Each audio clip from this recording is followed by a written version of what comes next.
Hello, good evening guys. Ito, hinihingi ng pagkakataon, realidad ng buhay ng pagbabarko.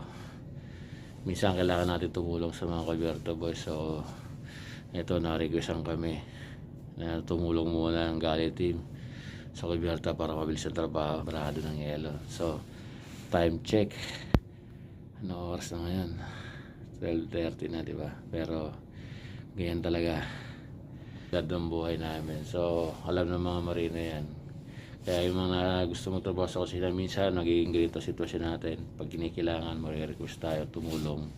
So wala nang problema yan. Parte talaga ng trabaho natin yan, kasama sa buhay natin. Hindi lang tayo sa kusina nagtatrabaho.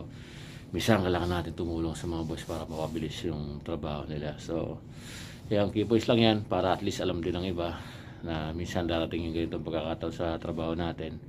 Kailangan natin lumabas kahit na alis oras na